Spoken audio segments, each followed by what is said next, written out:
Hey, everybody, Kevin here with Pursuing Pixels, and welcome back to another edition of Save It for the Cast, and you know the drill by now. This week, once again, we've got the full crew in the house, John, Randall, and I, and I'll be kicking the ball over to some video game conversation between the three of us in just a little bit here, mostly kind of veering into some Nintendo conversation, kind of springing off of, I recently discovered that Super Mario 3D World on the Wii U and the Switch version kind of play at different speeds. At least for like the actual character movement speeds. I found like a little video online dissecting the differences, and I think it was a Reddit thread that, made me realize like, okay, these games are actually a little bit different. So we kind of spin off of that into a little various Wii U talk. We end up talking a little Sega and Treasure at the end with the little Gunstar Heroes and Dynamite Heady.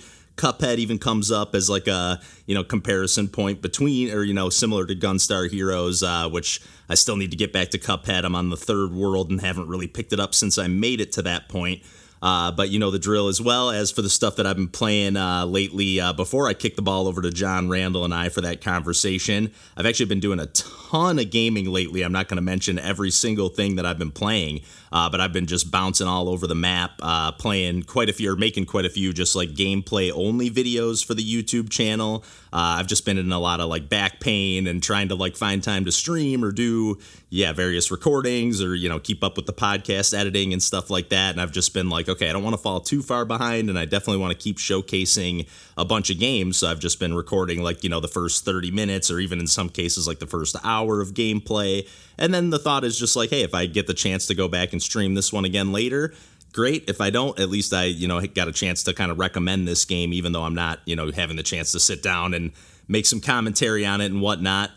But because I figure, some of those games I'll just be able to talk about here on the podcast, whether on a proper episode or a Save It for the Cast intro here. But the first game I want to shout out is a game called CATO, Buttered Cat. CATO is just CATO. And you play as these two different characters. It's like a side-scrolling 2D puzzle platformer with like some light precision elements, but more just in the sense of I only played the demo of this game here, played it on PC, but I saw that it was on sale on Switch. It actually was off sale by the time I finished playing the demo and checking it out, or got around to that. So I haven't scooped it up just yet, even though I was tempted to just snag it at full price because the demo was so good. Like the pixel art is just awesome. The puzzle level design is super clever. You play as these two different characters. You play as a cat and then a piece of buttered toast. Apparently there's some kind of like, a cat always lands on its feet, and then apparently there's some kind of paradox or something where a piece of buttered toast will always land buttered side down.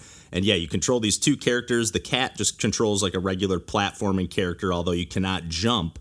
And then the toast, you use the two shoulder buttons to kind of like launch yourself either to the right or to the left, or there's like a regular jump button and then like a switch direction button, so you can play it that way as well. But it feels a little more natural to me to just hold down press the either of the shoulder buttons, and you can even hold it down to do like kind of like a more powerful like launch jump.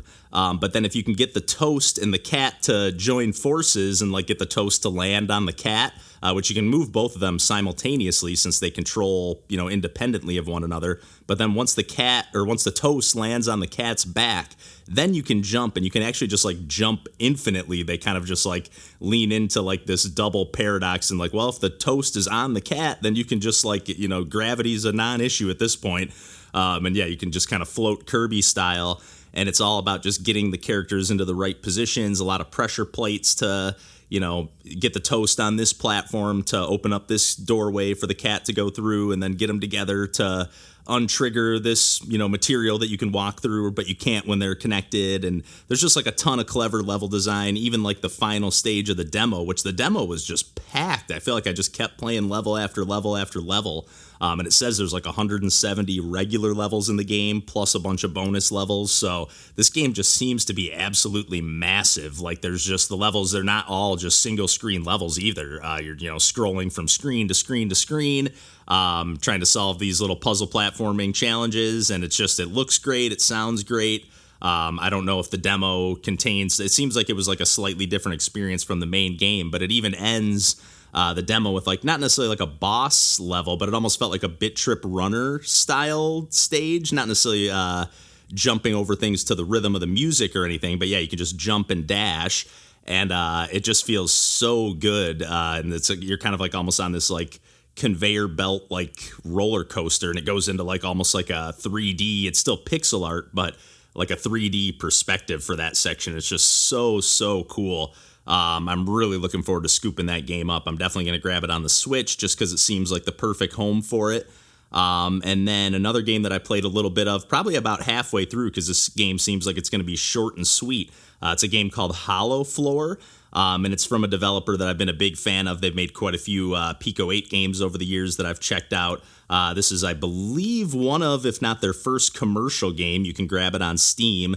I've had it in my library for a long time, and I want to say they were kind enough to send this one our way back in the day, but I might have scooped it up on like a Steam sale for super cheap, but the game is super cheap regardless, and again, the game's called Hollow Floor, and it's like a mini Metroidvania. Pretty sure it was developed in Pico 8, or maybe TIC 80, TIC 80, because I know they've made some games in that kind of like fantasy console platform as well. Pretty similar situation to Pico 8, but just a different structure to it and whatnot. But yeah, it's just like a really great kind of precision puzzle platformer, mini Metroidvania, where things are kind of like gated off and locked off based on your abilities. You start off with absolutely no abilities at all. You can't jump or anything. You're just like able to walk, and then you come up eventually to like these vines, and so you can climb up on those, and you realize, okay, I can get over these spikes by climbing to the top of the vines, and then just like shifting over and like dropping off to the side or clinging on to the next vine. But eventually you do get the ability to not jump, but to like hover in place for a limited amount of time. Or I should say hover. You can actually hover in place for an unlimited amount of time, but you can walk like a certain amount of distance while you're hovering. So for example, right when you get that ability, there would be no way to get back to where you came from because there's only a vine on one side to get up to these hover boots. But then there's like a tall ledge on the other side that you can't jump up to because you still can't jump. But now that I'm up on the ledge where I got the boots, I can hold down the hover, walk across the gap, and then it gives me like just enough time to get to the other side. So you have to start getting pretty crafty, but it's pretty cool. I love that you can like hold it down and just stand still for a minute and think, okay, how can I navigate these spikes? Because I only have about 1 second of like hover walking time before I, fall down to my death. And then I stopped at the point where I just recently got the second ability, which allows me to jump, but not. It's a very interesting jump. It only jumps after you're done doing the hover. So like you press it's still just the same one button.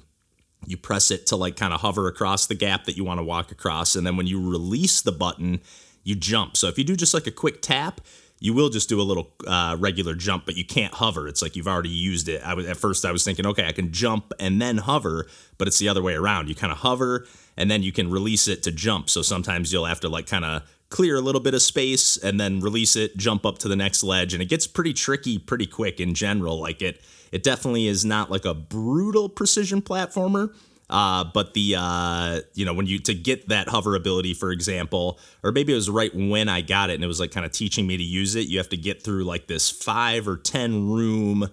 Those are all like single screen challenges, but if you die on one of them, you go all the way back to the first one.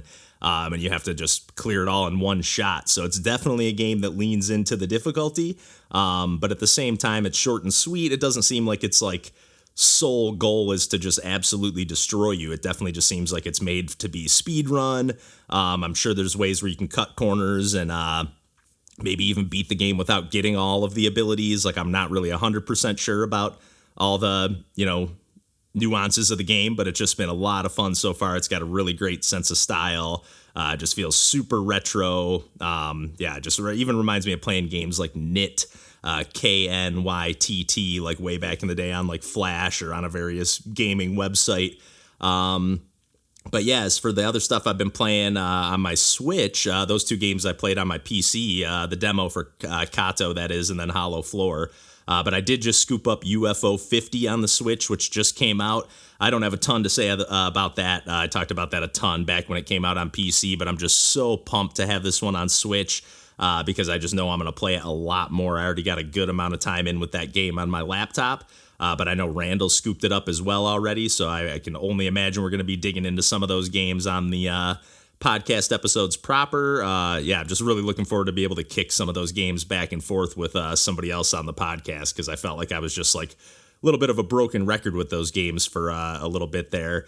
And then the other two games I've just been playing, I've been playing Bloodstained Curse of the Moon 2, I told the guys the other day I didn't realize back in the day when we talked about the original Bloodstained Curse of the Moon that I had beaten the full game. Like I went back and skimmed through that episode of the podcast, and I was like, wait, I beat this? I mean, there's definitely like the new game plus stuff, or like the going back and playing as the different characters to get all the secrets on the levels. I never did that. I just like played through the full game, but I believe I'm on the last stage, or maybe the second to last stage of Curse of the Moon 2. I'm getting my ass absolutely kicked. I'm playing on like the standard veteran mode, which has like the classic Castlevania knockback and like a limited amount of lives.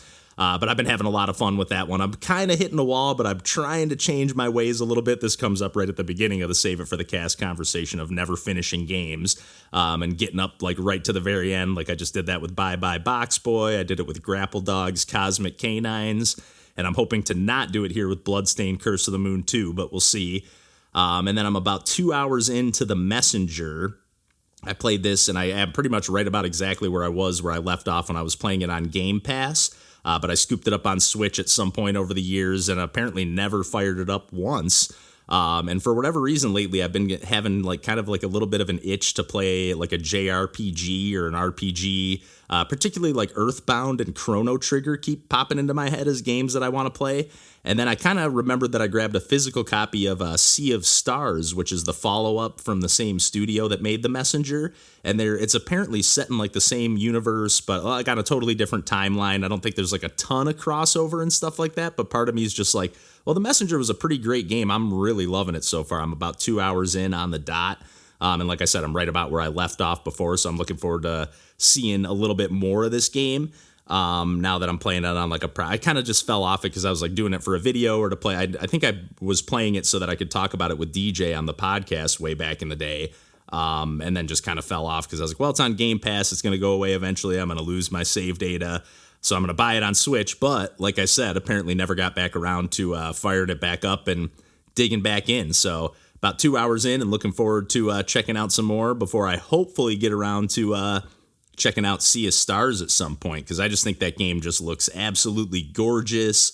It just looks amazing. And I know it has some of those like Paper Mario, Super Mario RPG style, like timed button inputs, which just adds like just enough to the turn-based combat for me, in most cases at least, to just take it to the next level and make it a little bit more engaging. But yeah, I've played a few other things here and there on my Switch and on my PC, but I think I'll save those either for a future Save It for the Cast intro or possibly a regular episode of the podcast proper here. But yeah, I've done more than enough rambling here, and we got a pretty good chunk of conversation coming up between John, Randall, and I, so I'll kick it over to that here for a little Nintendo-focused discussion for the most part.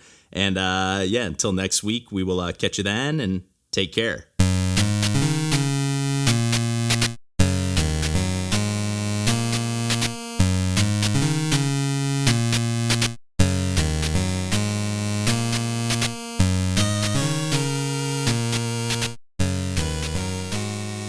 Doing that at this moment, and I don't know. Well, that's the conversation. Don't spoil it. Yeah, let's save it. Well, one thing I won't save is that because one thing that I just always do is like with Bye Bye Box Boy, because I just won't talk about that one this time or maybe ever. You already did because there's not all that. Yeah, it did a little bit. Yeah, and it's like there's not all that much to it, to be honest. But like, I just like I'm right on the last world. There's like a few levels, and it's not like it's gotten so hard that I'm like, oh man, I can't beat these levels. But it's like I'm just taking too long to beat them now, and it's just like just kind of losing momentum. Just like I want to beat it. I'm so close because it's just like I don't beat hardly any games anymore. But at the same time, I'm just like I don't see myself finishing it off, and I hate that I do that. I do that with I do that with TV shows like that I'm really enjoying, and I'm like, I'll just not finish this last season or whatever. And I'm like, why? I like this show. I do. It's like I want it to not end or something, you know. I don't do it with shows, but I definitely do it with video games over and over again. Yeah, just so easy to like want to savor it or something, and it's like, well, I should just finish it, and then if I feel like playing it again, right? Play it again. Yes. That is the correct impulse, and I do not do it ever. Yeah. Or not, like, get hung up on not finishing it if I know that I don't give a shit about finishing it. You know, like, but I'll still, like, it'll, like, nag at the back of my brain, like, I should go back and finish that. Or if I feel like playing it again, like, oh, should I start from the beginning or pick up where I left God. off? And like realistically, I should pick up where I left off, as long as it's not a game where I'm totally lost in. Right. But if it's like, if I'm just picking up Mario and I'm playing Mario, like just pick up where I left off. Like it doesn't, I don't need to like start over from scratch again, you know? It's just so dumb. Which one thing, I talked about this on the Saver for the Cast, but I don't know if either of you guys knew this. And Randall, have you played, how much of Super Mario 3D Land have you played on the Switch? Not counting the Bowser's Fury stuff. 3D World? Yeah, 3D World. A lot, but not the whatever the special stage stuff. I didn't do any of that stuff. Okay. I think I beat it. Because did you notice that they cranked up the speed for Mario and all the characters in that game by like 15 to 20%? Huh. Not in the moment, but now I'm curious to boot it again. When I first started playing it, I was like, man, Mario feels so fast. Like when I first got it on Switch, and I just thought like, I was like, man, I like this game, but just not quite as much as I thought I did. And then I stumbled upon a thread online where somebody was like, man, the Wii U version is just like, this is the right version. The speed just feels right. And like, yeah, I booted it up and I watched like a comparison video, and it's like pretty drastic how much they speed up the character's run speed. So I went back and played the Wii U version, and it just feels better. It does feel a little slow almost now comparatively, now that I've played the new one, but I didn't even know that they did that, you know? So now I said on the Save It for the Cast in the intro, like I was like, you know, for a little while, I think I even said to you a few times, Randall, where I was like, oh, now that I own like the new version of this game, and it's like basically the same thing, like I can just get rid of the old one. But now that I know there's going to be these weird little tweaks, even to little, you know, stuff like that's like, it's not like they advertise that like, oh, and now the game's faster with, you know, rip through the levels in half the time. You know, they don't say anything about it. You know, they just like slightly tweak it.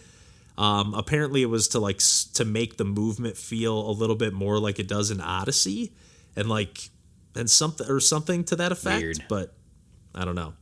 Now that you say that, I beat it on Wii U, but I only probably dabbled in a few levels on Switch. I mostly just played that for Bowser's Fury. Yeah, I beat it on Wii U and then played a few levels on Switch, and then that was my thought, was like, oh man, I don't like this as quite as much as I thought I remember I did, you know? Because I played the shit out of that on Wii U. The only thing I didn't beat was that last final stage. Like if you clear all the levels, get all the top of the flagpoles on every level, all the hidden coins, you go unlock a couple hidden stages, and the last one is fucking impossible. I can't beat it. Yeah, those have some reputations to them. I don't think I ever really even bothered. But I didn't get all of the flagpoles, to be fair. It was easy enough in that game because when you had the cat suit, if you made it to the end of the level, you could just literally climb up the pole and then just grab the top of it. So it's like as long as you kept the bell in your inventory and made it to the end of the level, you could just trigger it and put it on and then just climb up to the top. Yep. But that shit was crazy. Well, that was a good game. Yeah, I'm glad Bowser's Fury exists, because otherwise that'd be kind of a bummer for the Switch. Yeah, version. and it's not that it's like ruins it or anything, but it definitely just feels different. Like it's more interesting than anything to me. You know, it's not like, it doesn't terribly change it all that much, but it's just like, I wonder why they did this. It doesn't really seem like it improves the game to me. So I don't really get it. Doesn't seem like a usual Nintendo thing to do either, to change something like that. Yeah, and it almost makes it less player friendly, because if I was having more trouble with it as somebody who's played the shit out of Mario games, like, you know, how is somebody going to feel playing it for like the first time playing a 3D Mario game or something, you know? But did they just speed up the characters, or did they speed up the entire game? Like, just the characters. Well, then the enemies are slow. That's what I mean, though. You're like almost like you like catch up to stuff too fast, or like the timing of stuff gets like almost like thrown off a little bit, or just like it's just harder to like maneuver when you're moving so fast, to me. So Fiona's been playing Super Mario Brothers through a Game & Watch that I had bought, you know, a while back, and like I was trying to tell her like, oh yeah, you have to like hold B if you want to run. That's like how you can get over this gap, and it makes me wonder if Nintendo sped up Mario in that game in World in order for not having to hold B as often as like a default state sort of. You could be right, because you break into that run state a lot quicker now, but you do still have to hold down the Y button though, I think, to trigger that. I think. Yeah. I'm trying to remember now. I don't know. Interesting. I ended up playing through World 1 of both versions, though, and I liked them both. But to me, it just feels like a little, like, weirder on the... I don't know. It just feels like a little bit less natural on the Switch version. Maybe just because I played the other version first, but to me, even it just feels like a little too fast. Like, cranked up too high. Wii U's got that magic to it anyway. I love the Wii U, man. Yeah. It is the year of Wii U on the podcast. It is. I know, man. I actually just bought Rayman Legends on Wii U too. I'm trying to get like all the Wii U exclusive games that are like, I think that one wasn't like exclusive, but it was like meant to be original. Effectively it was for the functionality of that game. Yeah, because I was thinking about it. I was like, all those Murph controls were so lame without the touchscreen. Yes. So it's I want to get for that.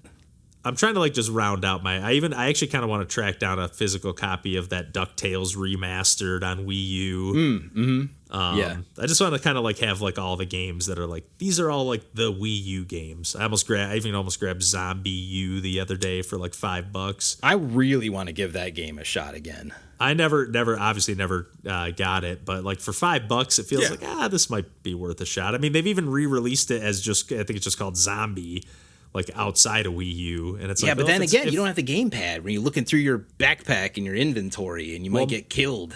Well, my thought was like, if they thought it was good enough to release and after stripping away those features, I was like, it must be like a decent enough game if it wasn't a total just gimmick based around the Wii U stuff, you know? So right. I am kind of curious. Like, it looked kind of cool, like sniping enemies with the gamepad. Oh yeah. That was one of the mini games in Game and Wario. Game and Wario is actually kind of sweet.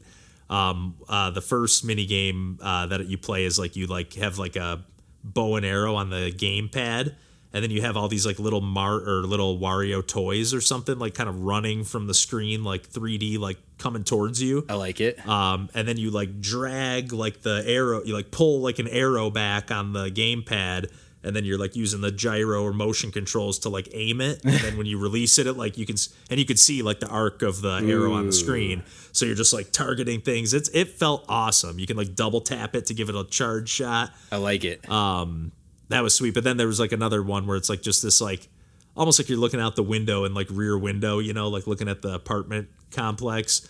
And then there's like 5 criminals on the loose, and you got to like snap their picture, you know, perfectly framed.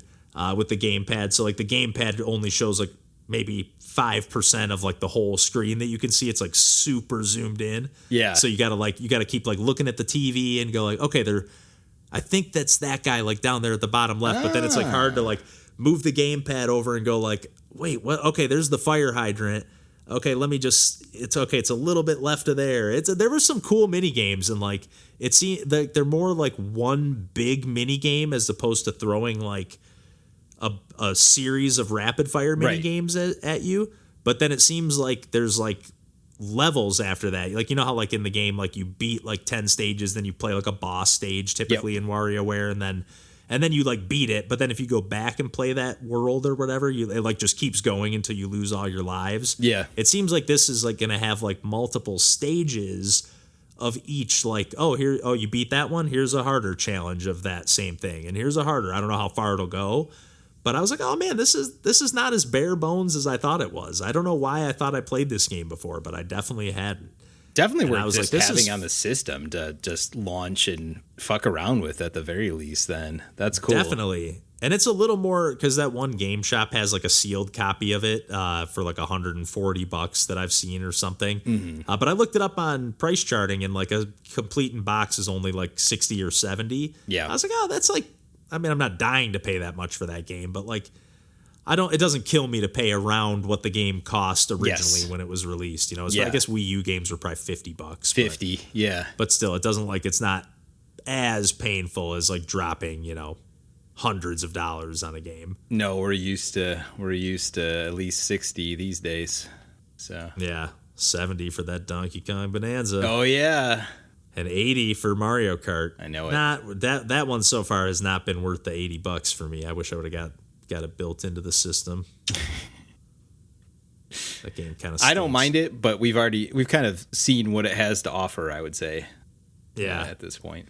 I mean, I'm guessing I'm hoping they'll do like kind of like they did with 8 and keep releasing like DLC packs and stuff like that. They have to. Yeah. I hope so.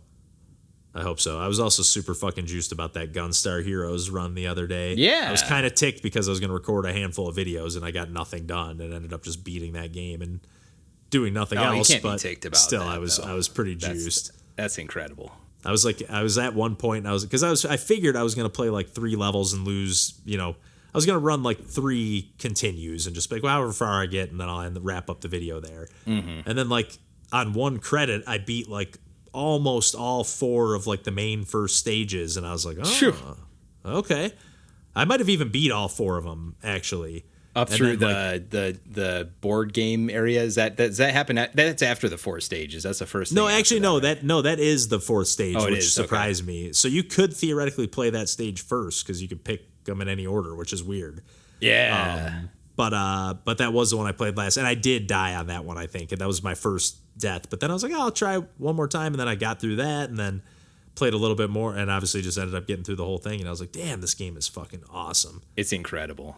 It's so good. And it's crazy how much, I just said this on the Save for the Cast intro too, but like it's crazy how much, I feel like Cuphead is like very directly, most heavily drawing its inspiration gameplay wise from Gunstar. I can see it. Just from like the weaponry you get and like the frenetic even the way pace. Yeah. Even the when you get the chaser weapon in Cuphead, it looks exactly like it. It's like the triangles you're shooting the green out. triangle arrows. Yeah. Yeah. Looks exactly like it. So yeah. Other than the dash mechanic, you don't have a dash mechanic in Gunstar, but you kind of have the slide, which feels similar. Yes, so which feels Gunstar great just too. Yeah, those expressive controls, man. I forgot about the slide and the dive. The dive feels great too. Yeah, it's so fun to just like be like, oh, I'm like almost maybe gonna die, but I'm almost maybe gonna kill this boss too. I'm just gonna dive myself, just literally just dive bomb into this thing until it. Because it does like massive damage, like the dive you do. It does because it's really like heavy damage, like into it, like Treasure loves to do. Yeah, just hit them like 25 times with one dive. Yeah, you got to boot up that dynamite heady action. If you're feeling that vibe, you will probably go on a run if you're in that headspace. I did. I actually played a little bit of it after you mentioned it. I booted it up for a second on Switch, and I was like, oh, I'm better at this than I used to be. So I'm definitely gonna play some more. Yeah. There were some moves I didn't know you could do in that game. Like I didn't know you could like, those like little balls you can like grab onto with your head. Yeah.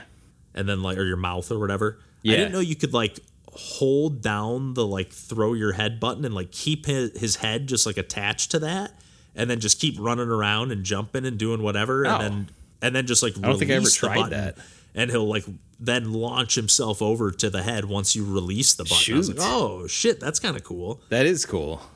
I don't know what you would use it for. Like, I don't know if there was an enemy between you and your head, if you'd like launch yourself through it and do damage, or how that works. But yeah, because your head is typically the thing doing the damage. Yeah, that's a good point. Yeah. So yeah, I don't know what the benefit it would serve, but it just felt cool. You could really like go further away from your head and then kind of like launch yourself, I feel. So I'll have to try that.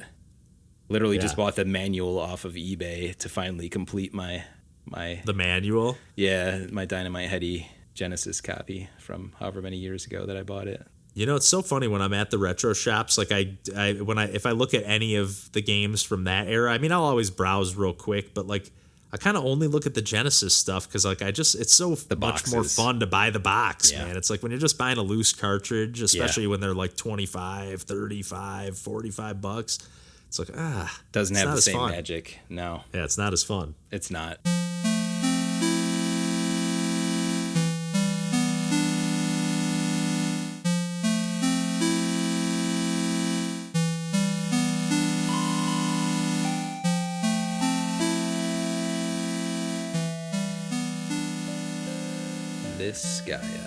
This guy, all I do, every time I boot the game up, I'm like, this guy.